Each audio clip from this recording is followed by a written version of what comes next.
Entonces, esas interrogantes son interesantes. Pero la pregunta es, ¿lo van a hacer? Porque eso cuesta bastante dinero.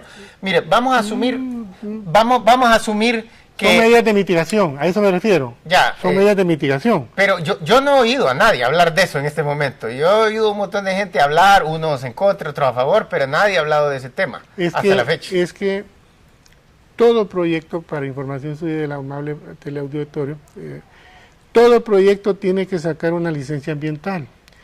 Y en esa licencia ambiental usted tiene que presentar un estudio que, dependiendo de la magnitud, es una memoria ambiental o es un diagnóstico ambiental cualitativo o es una licencia ambiental. La terminología solo refleja la magnitud del proyecto y la magnitud del daño. Entonces, ya, ahí han dicho que van a limpiar la vegetación. No, ahí se establecen todas las medidas de mitigación que el ejecutor tiene que cumplir para mitigar el impacto ambiental. Ahí están definidas. ¿Y están esas? Habría que verlas, dependiendo, como le digo, los proyectos en la empresa que yo trabajo son de filo de agua, no inundan, pero... Ya. Pero las que el 40% del total de los megavatios que van a ser... ellos tienen sus propias medidas de mitigación, eso lo establece Serna. Entonces, cuando usted va previa a construir... Yo a Serna no he oído decir nada sobre este tema, no han hablado. Porque no está involucrado, pero nosotros los desarrolladores, bueno, yo trabajo en la empresa, pero estoy involucrado en el tema, tenemos que cumplir todas las medidas que Serna dice.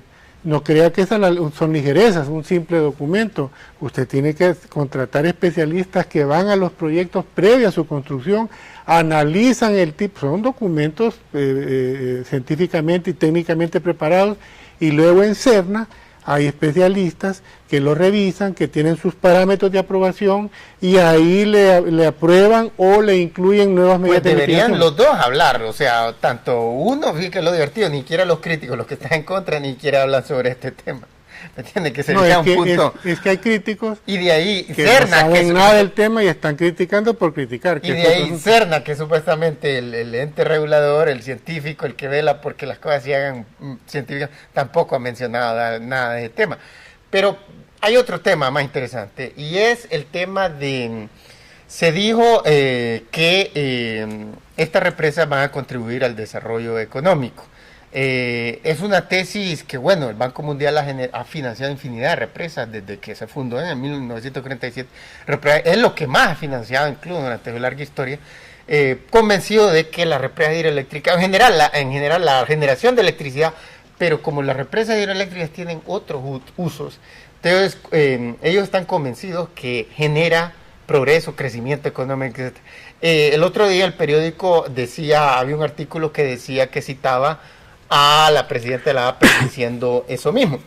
Y usted comparte esa postura de que estos proyectos de generación hidroeléctrica van a contribuir al desarrollo económico, a mejorar la tasa de crecimiento económico. Por supuesto. Ya. Aunque nos quedó inconcluso el tema anterior. Porque como le decía, me gustaría cerrar el tema... Es que el problema de tiempo en este programa, pero está muy limitado. Honduras tiene mecanismos de mitigación de impacto ambiental, a eso me refería, bueno, y hay un reconocimiento internacional. Ahora, vamos a este otro tema, por supuesto que sí. Mire, solo sigue hablando y queremos mostrar unas estadísticas sobre los Estados Unidos, la primera mitad del siglo XX, y aquí tenemos, mire, donde dice PIB, el Producto Interno Bruto, la tasa de crecimiento económico anual de cada una de esas décadas, y miramos que la peor década fue la década de los 30, fue la Gran Depresión. Pues el gran proyecto de la época, que fue la idea de John Maynard Keynes, que es el padre espiritual del Banco Mundial, famoso economista británico, lo que más hizo el gobierno de los Estados Unidos para tratar de reactivar la economía fue dedicarse a construir represas hidroeléctricas. Construyó un montón, la famosa represa Hoover fue la más grande de todas ellas, pero construyó un montón. Nosotros los emulamos con el Cajón, que fue nuestro gran proyecto, y hasta ahí no más llegamos. Ahí está, pero mire, es la peor tasa de crecimiento de ese periodo. Mostremos la segunda mitad del siglo XX. Pero no por la energía, sino por... No, ese no es el punto. Por factores... Ese no es el punto. Mire después las últimas 6 décadas. Todas han tenido una tasa de crecimiento. Mire, un país como los Estados Unidos necesita un mínimo de 4 para que el desempleo y el subempleo no aumente. Menos de eso empieza a aumentar. Entonces no han sido buenas estas últimas 4 décadas, pero... El punto es que todas han sido mejores que la década de los 30. El momento en la historia de los Estados, en el siglo XIX también, todas las décadas tuvieron tasas de crecimiento más rápido que la década de 1930. Y esa década fue la década en donde más se invirtió como proporción del total del Producto Interno Bruto en represas hidroeléctricas. Pero hay un detalle, que estos proyectos no se construyen en 6 meses.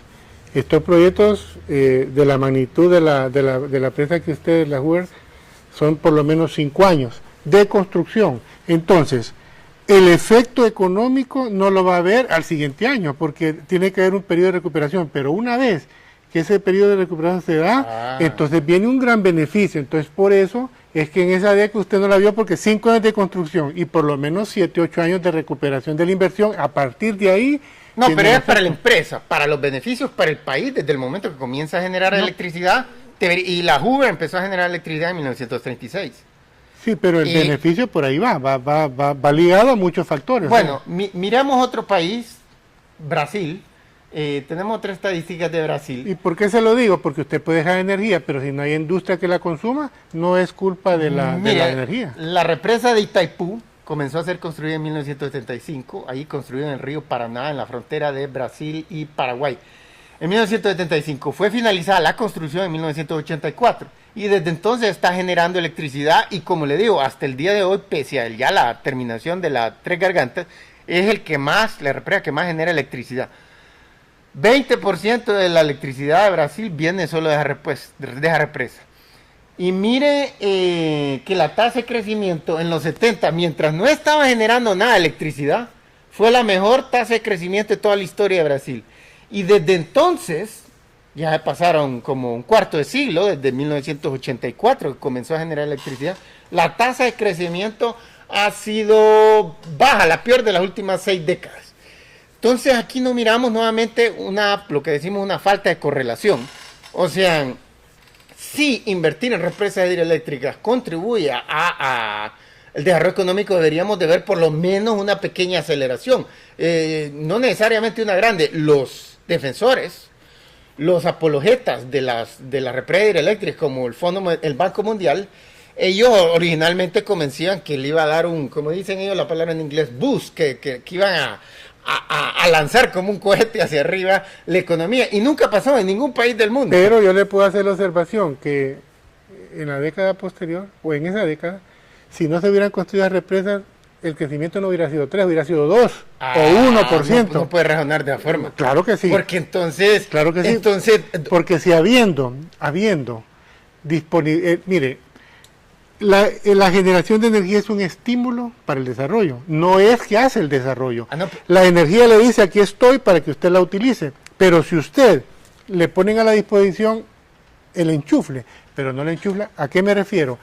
Le pongo a disposición energía, pero no hay fábricas, no hay industria, porque el mercado está comprimido, porque ha habido financiamiento para generación, pero no hay una demanda que tome su oferta. Entonces sí, mire, tanto tiempo, mire, después del 84, 25 años, y hasta la fecha, no ha habido, o sea, es difícil argumentar que durante tanto tiempo, en ningún momento nunca ha habido lo que usted está proponiendo, que es que se presenten inversionistas. Mire, el argumento tradicional es que una vez hay bastante electricidad, entonces los inversionistas van a decir, sí vale la pena invertir, porque ahora no me voy a quedar paralizado porque me hacen un recorte de electricidad como antes. Es supuestamente el argumento. Mire, China, por ejemplo, la represa de las 3 gargantas entró en operación hace apenas 2 años.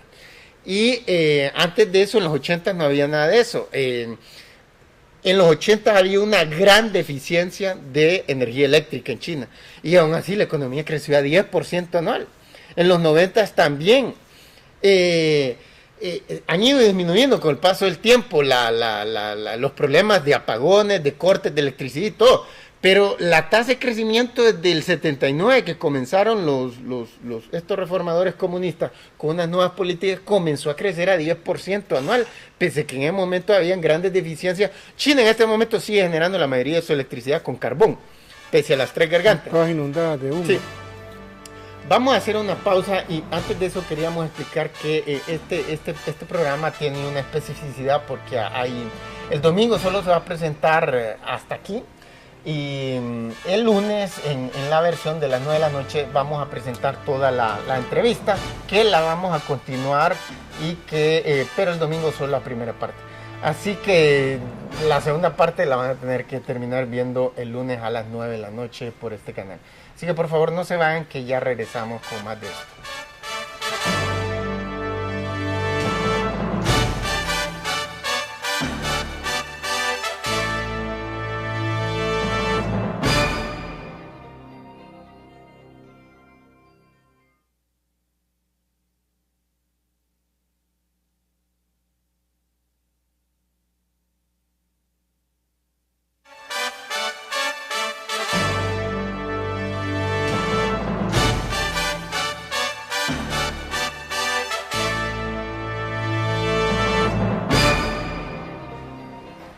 Bueno, ya estamos de regreso con el ingeniero Hugo Arévalo de la Asociación de Pequeños Productores de Energía Renovable.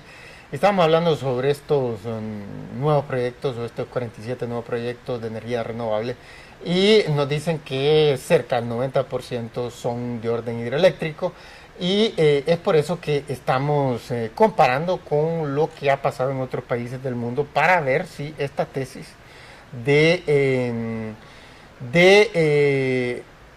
que invirtiendo en energía renovable Honduras va a poder hacer su despegue económico y poder obtener tasas de crecimiento, porque Honduras en los últimos 30 años ha obtenido tasas de crecimiento en promedio anual de 3%, que son demasiado lentas. Honduras necesita un mínimo de 8% para que todos sus habitantes sientan que la vida mejora. Con 3% mejora para unos cuantos, para otros no mejora, para otros incluso se deteriora.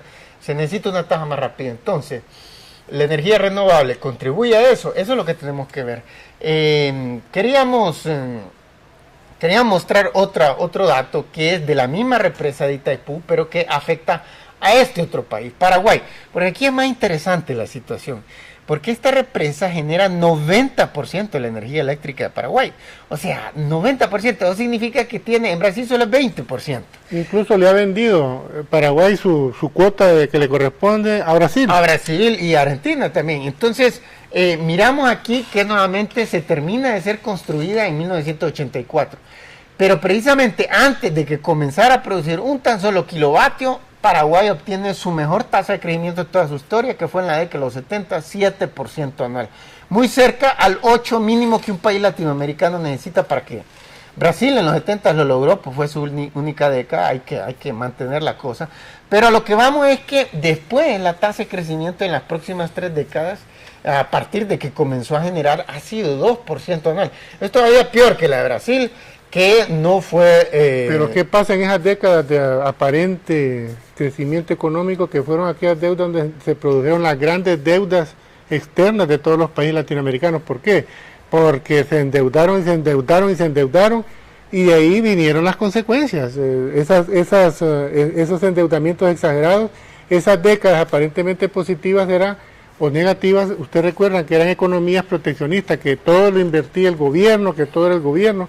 Entonces, yo no soy economista, pero estoy defendiendo la tesis que los proyectos hidroeléctricos por sí solos no van a definir el desarrollo de un país. Es un elemento, es un elemento dentro de muchos elementos. Mira, por ejemplo, el caso de Argentina, que no invirtió masivamente en represas hidroeléctricas, y más aún así en la década de los 90 obtuvo una tasa de crecimiento de 5% anual, que no es buena, o sea, ocupan más ellos, pero respetable, mucho mejor que 2. Y esto, que estaban generando masivamente electricidad, que la estaban vendiendo al exterior, que estaban exportando, que estaban ganando divisas con ellos, que se suplían casi en su totalidad, y aún así solo obtuvieron 2%. Eso deja mucho que decir, porque Argentina fue de los que más padeció el problema de la deuda externa. México, Brasil, Argentina eran los países que más necesitaban. Casi han quebrado el sistema financiero internacional. Exacto, que llevaron también a varios bancos estadounidenses a la quiebra. Entonces miramos esta situación en donde nuevamente no correlaciona entre represas hidroeléctricas y crecimiento económico. Recuerde que Latinoamérica es famosa por su pobreza, pero vayámonos a Europa, donde el crecimiento energético es increíble. Europa, regresemos al estudio, incluso subsidia subsidia la instalación de fuentes de generación que todavía no son rentables. Europa ha apoyado la energía eólica en forma increíble, ahí se producen más de 40.000 megas en toda Europa eólico. La energía eólica, como es una tecnología nueva, es más cara que la hídrica, pero estos países han invertido y han apostado por esa tecnología porque, al igual que los Estados Unidos, como por ejemplo Estados Unidos, las medidas que Serna dice, no crea que esas son ligerezas, un simple documento. Usted tiene que contratar especialistas que van a los proyectos previos a su construcción, analizan el tipo, son documentos científicamente y técnicamente preparados, y luego en Serna hay especialistas que lo revisan, que tienen sus parámetros de aprobación. Pero las que el 40% del total de los megavatios que van a ser... ellos tienen sus propias medidas de mitigación, eso lo establece Serna. Entonces, cuando usted va previo a construir... Yo Serna no he oído decir nada sobre este tema, no han porque, hablado. Porque no está involucrado, pero nosotros los desarrolladores, bueno, yo trabajo en la empresa, pero estoy involucrado en el tema, tenemos que cumplir todo proyecto, para información suya del amable teleauditorio, todo proyecto tiene que sacar una licencia ambiental. Y en esa licencia ambiental usted tiene que presentar un estudio que, dependiendo de la magnitud, es una memoria ambiental o es un diagnóstico ambiental cualitativo o es una licencia ambiental. La terminología solo refleja la magnitud. Entonces, esas interrogantes son interesantes. Pero la pregunta es, ¿lo van a hacer? Porque eso cuesta bastante dinero. Mire, vamos a asumir, vamos a asumir que... Son medidas de mitigación, a eso me refiero. Ya. Son medidas de mitigación. Pero yo no he oído a nadie hablar de eso en este momento. Yo he oído un montón de gente hablar, unos en contra, otros a favor, pero nadie ha hablado de ese tema hasta la fecha. Es que la magnitud del proyecto y la magnitud del daño. Entonces, ya, ahí han dicho que van a limpiar la vegetación. No, ahí se establecen todas las medidas de mitigación que el ejecutor tiene que cumplir para mitigar el impacto ambiental. Ahí están definidas. ¿Y están esas? Habría que verlas, dependiendo, como le digo, los proyectos en la empresa que yo trabajo son de filo de agua, no inundan, pero